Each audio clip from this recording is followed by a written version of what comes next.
வரகி பக்தர்கள் அனைவருக்கும் வணக்கம். இது நம்ம ஆதி வரகி யூடியூப் சேனல்.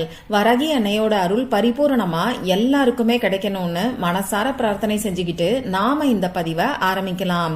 இன்னைக்கு இந்த பதிவுல வருஷத்தோட முதல் நாள், அதாவது ஜனவரி மாசம் 1ஆம் தேதி அன்னைக்கு காலையில எந்திரிச்ச உடனேயே நாம குடிக்க வேண்டிய ஒரு தண்ணீரை பத்தி தான் இந்த பதிவுல நாம பார்க்க போறோம். நமக்கு இந்த 2024வது வருஷத்துல பணத்தை வசியம் செய்யறதுக்கான ஒரு எளிமையான ஈர்ப்பு விதி பயிற்சியை பத்தி தான் இப்ப நான் உங்களுக்கு சொல்ல போறேன். இந்த ஈர்ப்பு விதி பயிற்சியை எல்லா மதத்தினருமே செய்யலாம். இந்த 2024வது வருஷத்துல நமக்கு எந்த விதமான பண கஷ்டமும் ஏற்படாம இருக்கிறதுக்கு வருஷத்தோட முதல் நாள்ல நீங்க செய்யக்கூடிய இந்த எளிமையான ஈர்ப்பு விதி பயிற்சி உங்களுக்கு ரொம்பவே உறுதுணையா இருக்கும். எப்பயுமே first impression is the best impression சொல்லுவாங்க. அந்த வகையில ஒவ்வொரு மாசத்தோட முதல் நாளும் நமக்கு முக்கியமானது. அதை விட ஒவ்வொரு வருஷத்தோட முதல் நாளும் நமக்கு ரொம்ப ரொம்ப முக்கியமானது. இந்த வருஷத்தோட முதல் நாள்ல நாம செய்யக்கூடிய செயல்கள் தான் அந்த வருஷம் ஃபுல்லா நமக்கு எப்படி இருக்குங்கிறத தீர்மானிக்குது. அந்த வகையில இந்த 2024வது வருஷத்துல நமக்கு எந்த ஒரு பண கஷ்டமும் நம்ம பக்கத்துல கூட நெருங்காம இருக்கிறதுக்கு இப்ப நான் சொல்ல போற இந்த எளிமையான ஈர்ப்பு விதி பயிற்சியை நீங்க செஞ்சாலே போதும். இப்ப உங்களுக்கு இருக்கக்கூடிய பண கஷ்டமும் கடன் பிரச்சனையும் கூட படிப்படியா குறையறத நீங்களே கண்கூடா பாப்பீங்க. அந்த அளவுக்கு சக்தி வாய்ந்த ஒரு ஈர்ப்பு விதி பயிற்சியை பத்தி தான் இப்ப நான் உங்களுக்கு சொல்ல போறேன். இந்த ஈர்ப்பு விதி பயிற்சி நமக்கு எந்த விதமான கட்டுப்பாடுகளுமே கிடையாது. ஆண்கள் பெண்கள் இப்படி யாரு வேணாலும் செய்யலாம். பிறப்பு தீட்டு இறப்பு தீட்டு இருந்தாலும் நீங்க தாராளமா செய்யலாம்.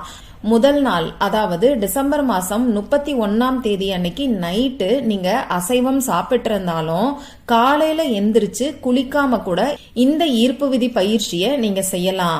பெண்களுக்கு மாதவிடாய் சமயமா இருந்தாலும் இந்த மெத்தடை நீங்க ஃபாலோ பண்ணலாம்.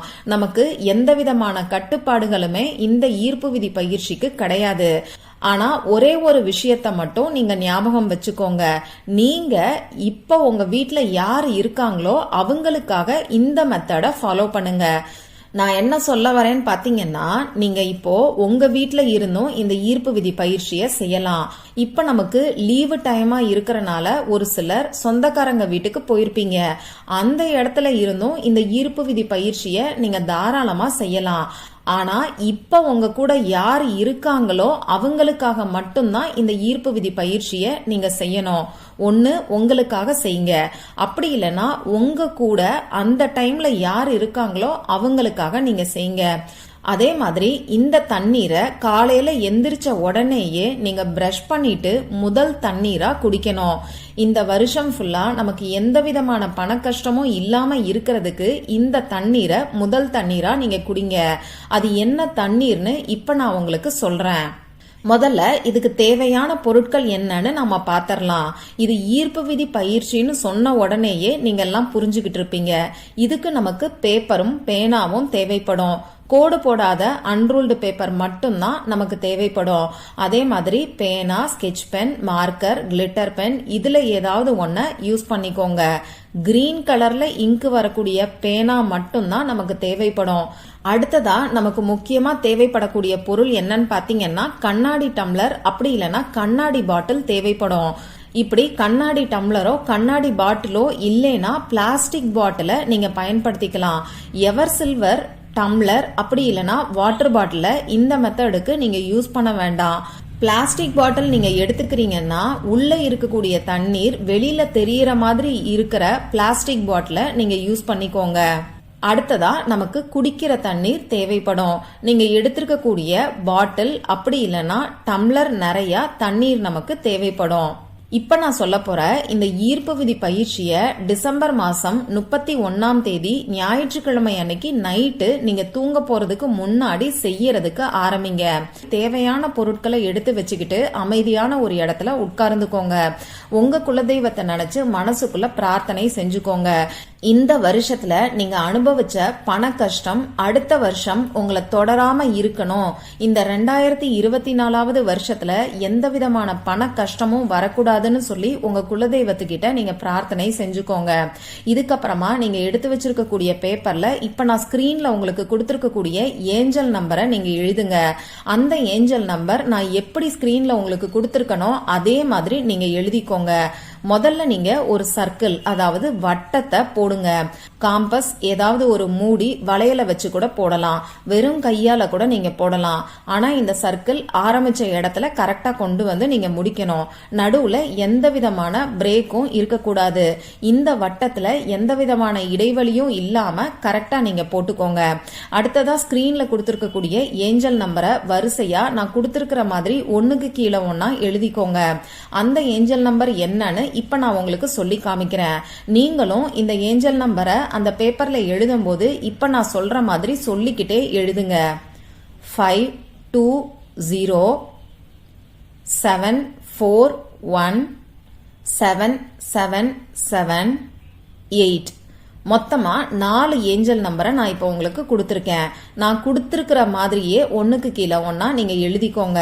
இப்படி இந்த ஏஞ்சல் நம்பரை எழுதி முடிச்சதுக்கு அப்புறமா இந்த பேப்பரை உங்க இடது கையில வச்சுக்கிட்டு வலது உள்ளங்கையால மூடிக்கிட்டு உங்க எண்ணங்கள் மூலமா இந்த பேப்பருக்கு நீங்க சக்தியை கொடுங்க. அதாவது உங்களை தேடி பணம் வர்ற மாதிரி நீங்க கற்பனை பண்ணி பாருங்க. நேர்மறையான வார்த்தைகளை மட்டுமே பயன்படுத்துங்க. ஒரு 2 நிமிஷத்துக்கு நீங்க கற்பனை பண்ணி பார்த்தா கூட போதும். கடன் பிரச்சனை, தடை, கஷ்டம், அடகு வச்ச நகையை மீட்கணும், இந்த மாதிரியான எதிர்மறை வார்த்தைகளை பயன்படுத்தாதீங்க.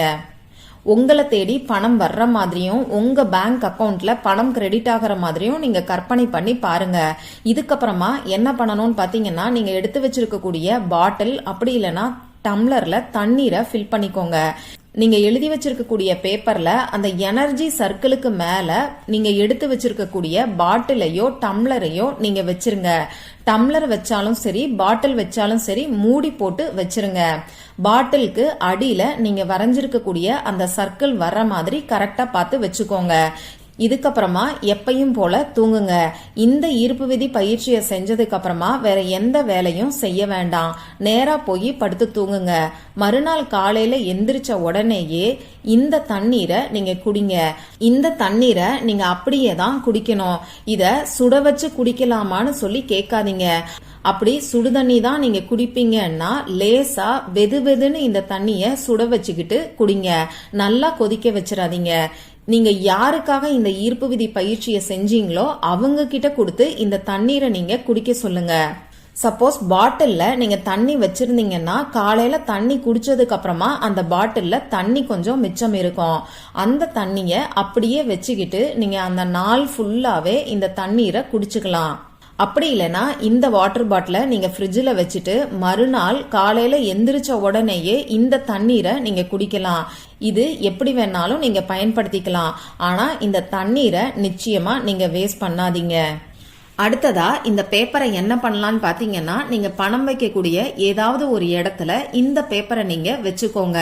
பத்திரமா வச்சுக்கலாம். இந்த பேப்பரை எரிக்கணும், தூக்கி போடணுங்கிற அவசியம் கிடையாது. அப்படி இல்லைன்னா பூஜை அறையில கூட இந்த பேப்பரை நீங்க வச்சுக்கலாம். இவ்வளவுதான் இந்த ஈர்ப்பு விதி பயிற்சி.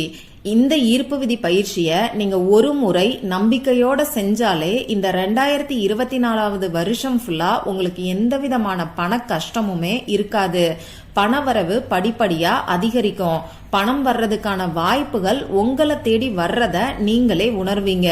அதனால முழு நம்பிக்கையோட இப்ப நான் சொன்ன மாதிரி செஞ்சு பாருங்க. நிச்சயமா நல்ல மாற்றங்கள் ஏற்படும். இந்த பதிவுல உங்களுக்கு ஏதாவது சந்தேகம் இருந்துச்சுன்னா எனக்கு கமெண்ட் பாக்ஸ்ல கேளுங்க. அதை நான் உங்களுக்கு உடனே தெளிவுபடுத்துறேன்.